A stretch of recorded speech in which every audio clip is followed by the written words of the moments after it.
use slave labour. But all around there, Hasbrook is just down the road. The village of Morbecque is just down the road here. Saint-Omer is not too. You wanted to keep this area free of slave labour. But what you used was STO, and this was the compulsory labour organisation.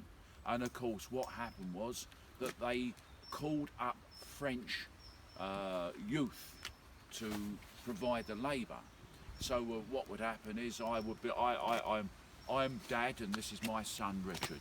Richard is 18 years old, you see. Well, look 18. Right, Richard is 18 years old, and of course, a letter drops through the letterbox. Sacre bleu. And Richard comes home. He's been to the Polytechnic of Electrical Engineering in Lille, and he's been doing his studies, and he turns home, and I have to give him the letter. We know what it is. It's his call-up papers. And he opens it up, and he looks at it, and we confirm it. Now, I, as his dad, have now got to go to work on my son Richard. He's 18 years old.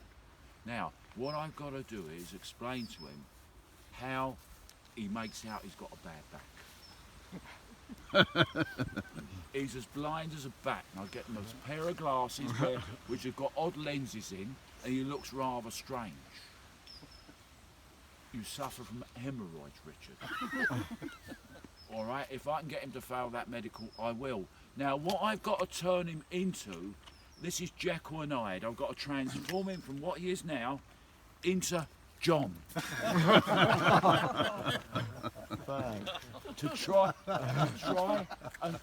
and so now, Richard turns up. I'm now the Werkmeister.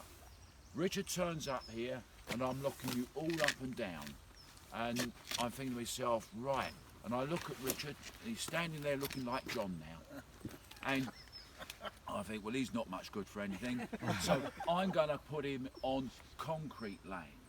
And so I explained to him with the rest of the gang, all of you will be smoothing out this concrete once it comes out of this concrete mixer.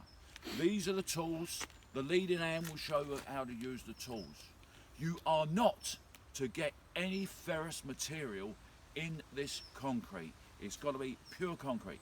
And as the Werkmeister, I turn around to the leading hand, get on with the job, and I walk away.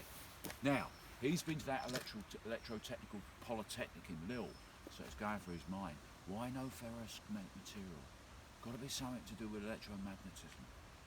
Oh, could it be something to do with his compass or what? So he finds some old rusty nails and he puts them in his pocket, and whilst he's going around doing the mixing, he's made a hole in his pocket and he drops the nail in, flicks it out and into the concrete. So there are all these guys contributing to the Allied war effort. Sabotage. Sabotaging these processes that the Germans were doing. Now, what was so vital about this concrete process that you see here? Well, you get a fine body of a man. You'll do nicely. Don't worry, you're not going to do anything.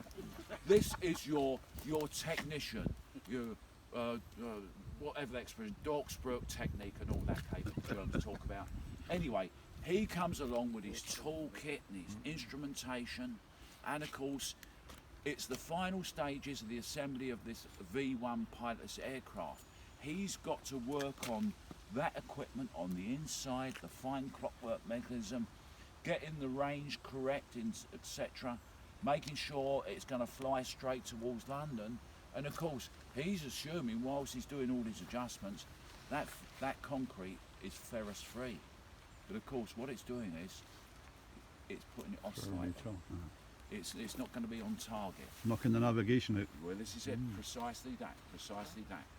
And so this is what was going on. Now, this V1 has been trundled around. It's gone to various places to be equipped, fitted out, be loaded with the high explosive.